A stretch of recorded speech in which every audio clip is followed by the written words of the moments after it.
Hi guys, welcome to my channel. Today's video is going to be a little different than the usual content that I create because it's not really about anyone who's famous or like an influencer or anyone like that, but rather it's about an Instagram account called Feminist. And just what I learned about feminists today, as I was tapping through my Instagram stories, I saw one of my friends post something about this Instagram account, and I was absolutely shocked to find out what it was. And I think that I immediately thought, okay, I have to make a video. And then I thought this can lead to a broader conversation about social media and just about how people are really fooling people on social media. And it's getting to a point where you don't know who you can trust. And so, yeah, basically that's what I'm going to be talking about today. But before I do get into this video, please go ahead and give it a big thumbs up. Go ahead and subscribe to my channel and turn on the post notifications so that you're notified of the next time that I post a video. And so, yeah, without further ado, let's just go ahead and get into the video. So like I said earlier, we're going to be talking about this Instagram account called Feminist. It has, as you can see, 6.4 million followers. It's been posting for a while. It has 6,000 posts. And this particular Instagram account, I see a lot in my Explore page. I've never followed Feminist because I'm not a feminist. I'm gonna just be straight up and honest. I'm a woman, and I do believe in, equal rights, but there's certain things about the feminist movement that I simply cannot get behind, regardless of whatever people might think about me. I really don't care. But yeah, I've never followed feminists. Some things I agree with that they post, some things I just don't. But I continuously see them on my Explore page, and they're just one of those pages that makes infographics that a lot of people usually repost and a lot of people really like and agree with. And they start a lot of conversations about feminism and social movements, social justice movements, but particularly feminism. But today I learned something absolutely crazy. As of like 5 weeks ago, allegedly, but we'll get into the allegedly part, Feminist was run by 2 white men. This Instagram account was created and ran by 2 white men. That's who ran Feminist. And that was shocking to me because I was like, oh, so we've been bamboozled. And again, like this wasn't out there. This wasn't known information. This had to be exposed. And then they ended up apologizing for it. So like I said earlier, I found this information out through Instagram stories. I was just like tapping through my Instagram stories, and I saw that one of my friends had posted something about how Feminist was actually ran by 2 white men.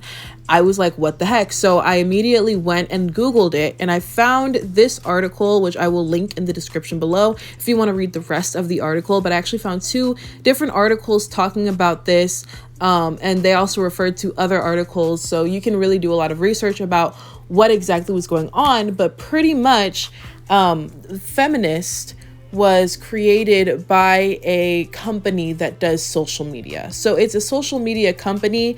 And honestly, I would kind of say it's like almost like BuzzFeed.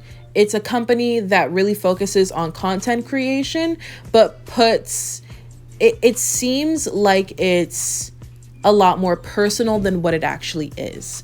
And Feminist is really no exception, but Feminist really focuses on social justice rather than like BuzzFeed focuses on a lot of different, more fun content.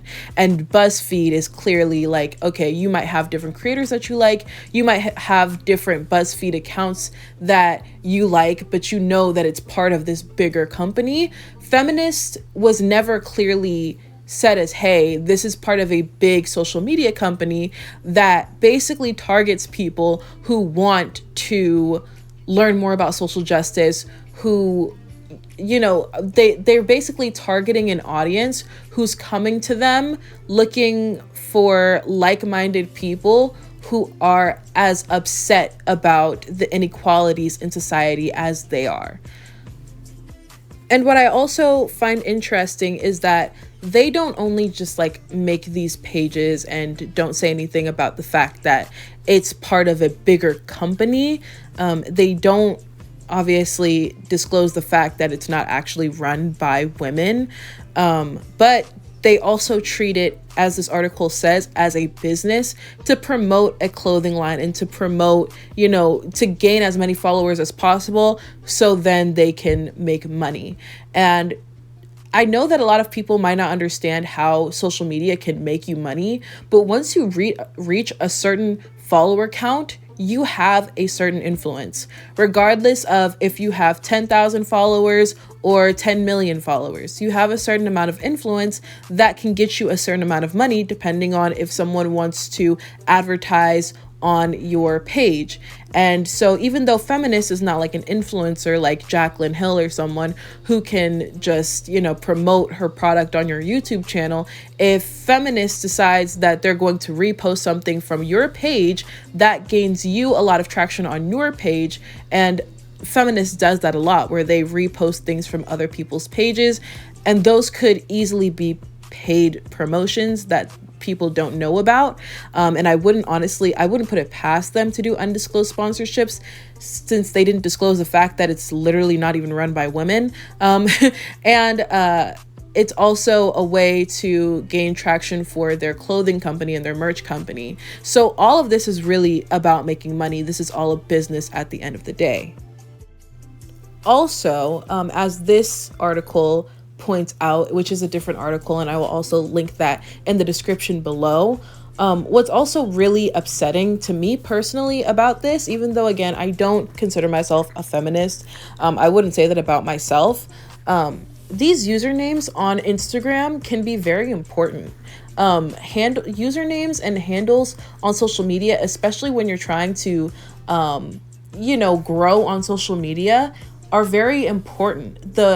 The term feminist is so used that, as soon as someone puts in feminist in their search bar to maybe look at feminist posts, feminist hashtags, feminist accounts, yours is going to be the first one that comes up because it is literally your handle. So for two white men to take this handle and then not even say that, hey, we're just allies, we're not actually women, we don't actually go through these struggles that we keep posting about, that's wrong. In my opinion, that's very wrong, and it's very underhanded.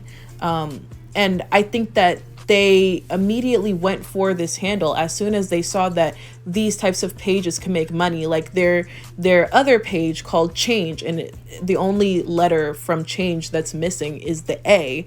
As soon as you type in Change, you're going to see that username pop up as one of the first results.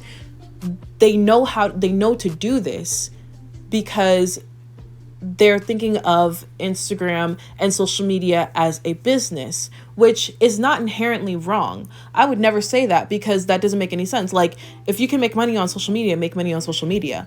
But the way that they're going about it is so underhanded, and I can't respect it.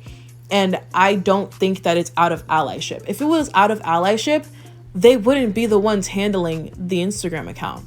It would be women, and they would be like working with them to help them, grow the page, because they have, let's say they have experience in social media. And then the women that are actually posting on this page and making the posts are the ones who are really leading what content is actually being put on the page. But no, they're not actually working with women. They own the account, and they've been running it for however long the account has been in existence. Also, I'm pretty certain that this company and these men wanted to keep it a secret that this page was run by men, that this page was not run by women, that this page was not owned by women, because of the different posts that they post on their page. It's not like they're saying, oh yeah, as allies, we think this, or as allies, we're listening to the female community. It's like they're just posting things that are clearly talking about men, in a way that's not very nice, that's kind of negative, and it doesn't make any sense because they are men. You know, to me, it's like if I saw like a Dr. Umar, well, not that extreme, well, kind of extreme, like that extreme, but like, let's say you see, I don't know, this page that keeps posting about how like white people are this and white people are that, and you're, you know, as a Black person, you're mad at white people because of whatever, and you're mad at oppression, so you follow this page, and then you find out that it's run by white people, and then they're like, well, I'm an ally, but I'm like, but you're a white person, so can I really believe that you really believe the things that you're posting? You know, like, no men for a day, these types of things. Why would you're a man, why would you want no men for a day? Clearly, you're trying to make it seem like you're not a man. And this post, I mean, it's golden to me. If you look at the caption, it's making fun of the term, "Of course I respect women," when that's literally exactly what this page is doing by if it's run by two men who are pretending to be, you know, it's so ironic that this is the caption that they have for this post, because they are exactly the man in this post. So this all came to light apparently, and if you look on their page, they have a highlight that says open letter or something to that effect. And if you look at that post and that highlight, these Instagram stories were from 5 weeks ago. So apparently this is kind of older news, but I hadn't seen literally anyone talk about it, not even on Twitter or anything. So I don't feel like that many people knew that this was even a thing. But they did post something about it. They have a link in their bio and that Instagram highlight if you want to check this out, but I'm gonna read it anyways. And this was basically their little apology. They said, "To our community, we first want to say thank you to those who have taken the time and energy to share their concerns and hold us accountable. Also, just want to say the pink lettering, 10 out of 10. I mean, I accept their apology. I do. Pink lettering, amazing. Anyways, they said, "We built this community with a mission to curate content with a conscience and ultimately to amplify the voices and messages of a diverse network of activists. While our intentions were rooted in allyship, it has recently become clear that we have come up short." What I will say about this part of the apology is that they do repost a lot, and they give credit to the activists that made these different infographics and different posts that they repost. But at the same time, they don't really make that clear. They don't have it clear cut in their bio exactly that they're just trying to amplify other voices. And also, I don't feel like just, you know, all you're doing is like reposting something.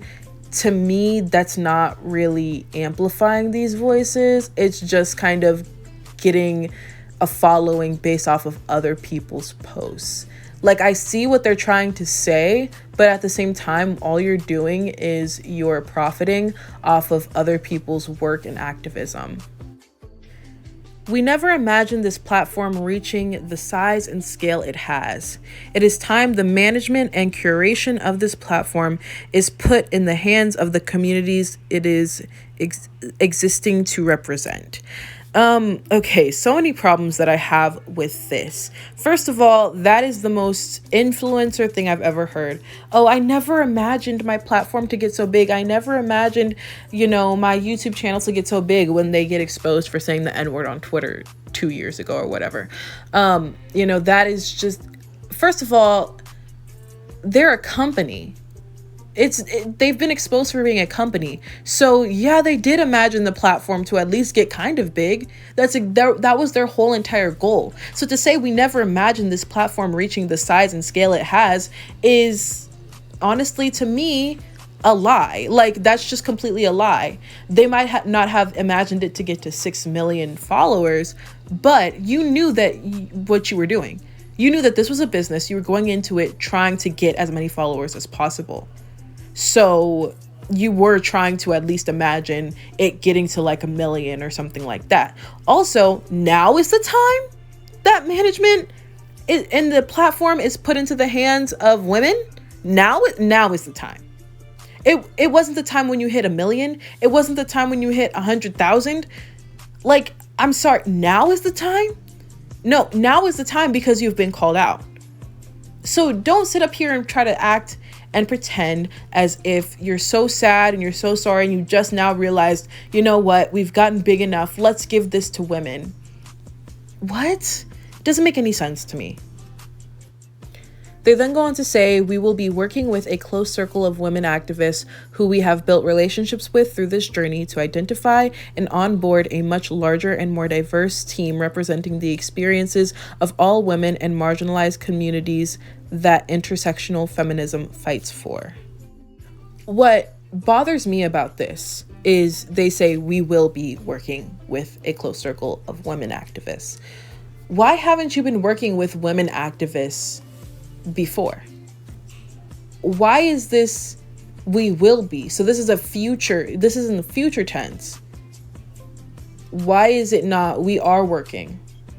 So you have 6 million followers and you have not been working with this circle of activists that you have relationships with, that you already have relationships with, allegedly. But now you're working with them. And I do have to call into question the relationships that they have with these women activists. Did they know that this Instagram account was run by men? I would just love to know that, because that to me is very shady as well. So you see that this account is clearly a business and you say nothing about it. But now you get a piece of the pie by working with them. And honestly, you're probably going to make money. This is probably not just we're going to work with them. We're hiring them to be on our team. They're going to make money. So I feel like everybody in the situation is shady.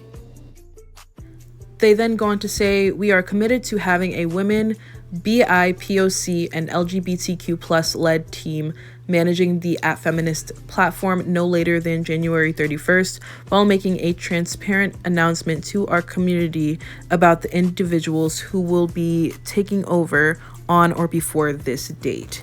So they're basically saying, hey, women haven't been leading this entire time, but now they finally will, by January 31st. Which also begs the question, why is it going to take this long? Mind you, I'm making this video 5 weeks after the statement was put out. And then January 31st is in like 2 weeks. So they've had basically 2 months to do this. What begs the question is, why don't you have someone in your company that you can bring up? Why don't you have a higher up who's already managing part of it to bring up? Again, that to me communicates the fact that they don't have many women doing this, because they should already have people in their company. 2 months, to me, at least to me, it says we're hiring out. We have to find people. Why can't you find people in your own company? Where are the people in your own company that you can go to? Then they say, as the community that has helped build this platform, we want your input. If you would like to help shape how this platform evolves, we are eager to hear from you. Please send any ideas you have as to how we can be better, to, and then their little email. Why is it just now? Why is it just now? We want your input on how we can better our platform. The only problem that people have with your platform really is the fact that it's run by 2 men, and that women are not running this account. So yeah, I'm pretty sure that's going to be the only real criticism that they're going to get in this little email. But I mean, sure. Then lastly, they say, we are listening. We are changing. We are appreciative of your accountability. Oh, and we are not apologizing. Mind you, they didn't actually apologize in this entire little spiel, in this entire little essay. They never actually just apologized for the fact that they were not transparent at all. And they never identify what they're even talking about. So let's say that you're a follower and you know nothing about what's going on, because most people don't. And then you just see this pop up on their Instagram stories and you're like, what are they talking about? I don't know. And then you just kind of move on. You have to literally dig. You have to literally look it up to find out what they're even talking about, what they're even referring to, why people are even mad at them. Then once you come to find out, you're like, wow, I had to do all of this research when they could have just put it in this essay. They wrote so many words, but said so little at the same time. Like, they never even apologized for this. They never apologized for the lack of transparency. They never apologized for the fact that they claim to be allies, but don't even have women in their company that they can bring up to lead the team that they're apparently making. I mean, I'm sorry, but that's whack. It's just whack to me. Like, this whole thing is whack. And it just reminds me of so many other accounts that we've seen where people use activism as a way to catapult their social media career, then to come to find out they're not even a part of these communities, but they act as if they are. They pretend as if they are. I don't know if anyone remembers Emo Black Thought, which was on Twitter. That was the username on Twitter, had a huge platform. I'd seen a lot of tweets from that person. Turns out the person wasn't even black, or was not, something to that nature. It was something weird, like this person was not actually like a woman, but claimed to be a woman, but not, like, just a lot of different stuff, or that they weren't, they weren't who they said that they were, or they weren't who they portrayed on social media, basically catfishing people. I know Amanda BB, she made a video about it. That was the first video that I saw of Amanda. That video, I'm pretty sure, catapulted her whole YouTube career. So I really highly suggest that you watch that video. Yeah, the algorithm loved that girl that day. And she did a good job with that video. So I'm really glad that I found her through that video. But then here with Feminist and just all of these different platforms, and Feminist also has another feminist page. So like, all of these people are using not feminism, but they're using activism. They're using things that people care about today, especially in quarantine, when people are just kind of in their houses, really focusing on activism and things of that nature. They're using that to manipulate people to buy their merch, to manipulate people to be influenced by what they say. And that's so disgusting and messed up. And honestly, in my opinion, it contributes to silencing actual activists. It contributes to overstepping boundaries. If you're the person in the front of the march, but you're not the person that we're marching for. Like, I remember one time I was at a Black Lives Matter protest. It was like right after everything that happened with George Floyd happened, and they had a bullhorn. And then a non-black person took the bullhorn and started talking about non-black issues and how we need to care about non-black issues. Why do you have the bullhorn? Why are you overstepping boundaries that allies should not overstep? If you are an ally, you should be an ally, but you should not be the person holding the bullhorn. And yet, feminists and other pages like this, who don't make it clear that they are allies and not actually part of the community that they're allies of, that's exactly what they're doing. They're overstepping boundaries. It just makes me upset because, for one thing, I think that a lot of these pages might be a lot of the reason why there's a division amongst women, because sometimes they post things that ostracize other women, because, believe it or not, women don't all think alike. And so a lot of times there are like a lot of conservative women versus like liberal women. There are a lot of women who are not black versus black women. There are a lot of white women, just all different types of women. And so with a page like Feminist that is supposed to be for all women, when they post, sometimes, like when I see some of their posts, I'm like, this really makes a whole demographic of women feel ostracized and feel like they're not really part of the feminist movement, even though this movement is supposed to be for all women. And then come to realize that this isn't even being posted by a woman herself. It's like, what you're doing is you're contributing to a lot of division amongst women. And I can't back that. If it were a woman posting it, it'd be different. It'd be like, okay, this is how you feel personally. But when you post something, especially some of the things that they post that are just very polarizing, it doesn't help. It doesn't help. They're not helping anything. They're really just kind of taking a side in a struggle amongst different women who think differently, who come from different backgrounds, who have different religions, who are from different ethnicities, all of this. And they're inserting themselves in the middle of an already kind of tense battle almost between different women who think differently. And they're further contributing to polarization. They're further contributing to one group of women feeling ostracized because of the fact that they might be more religious or that they have different morals or things of that nature.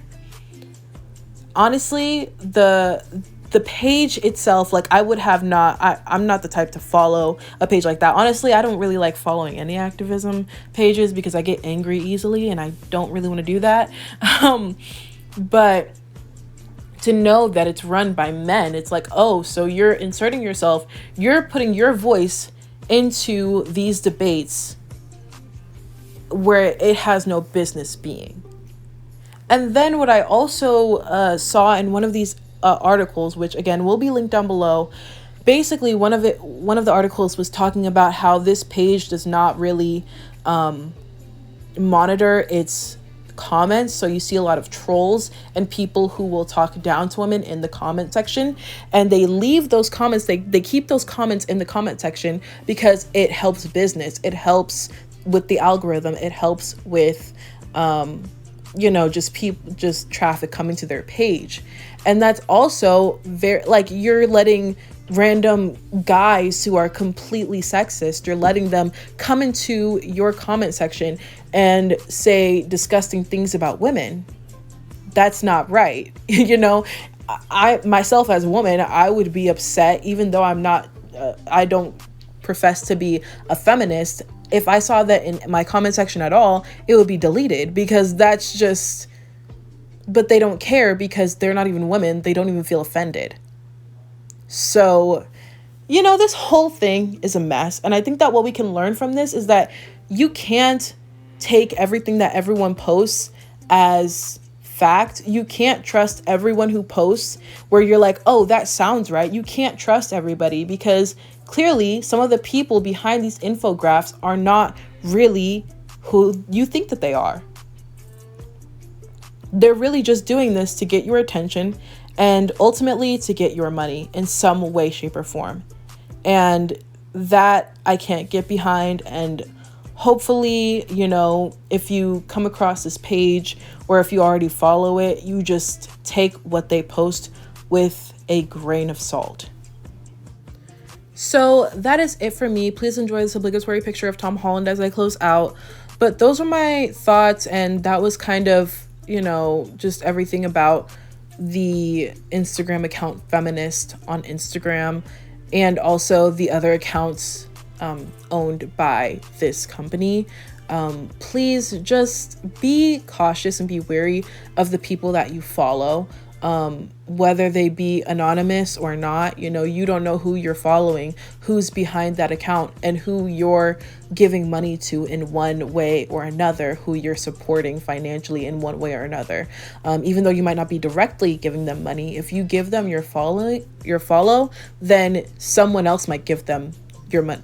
their money, and it's just a whole cycle. But I think that we need to be more conscious about who we trust when it comes to activism, who we trust when it comes to these social ideas that a lot of people are introducing on their Instagram stories, in these infographics and all of these things on social media. You have to take everything with a grain of salt, and you have to consider the messenger, because that is very important, and what their intentions are behind these messages is very important, and it can taint the message. Especially for me personally, I consider the messenger all the time, because I mean, what you might be saying might sound cool, but if someone who is more reputable isn't saying the same thing, I'd have to take what you're saying with a grain of salt. So yeah, that's just how I feel about this whole situation. If you did enjoy this video, please go ahead and give it a big thumbs up.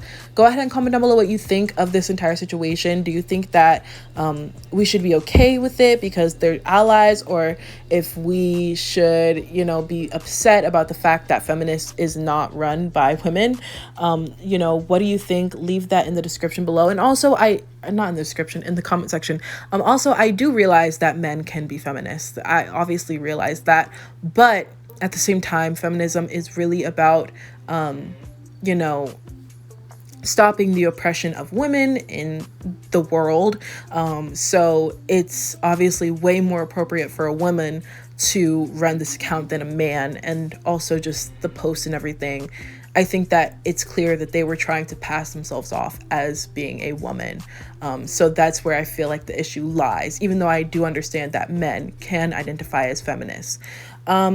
And please do subscribe to my channel, turn on the post notifications so that you're notified of the next time that I post a video. And please do follow me on Twitter. My Twitter will be in the description below. So yeah, that is it for this video. Thank you so much for watching, and I will see you in my next one. Bye.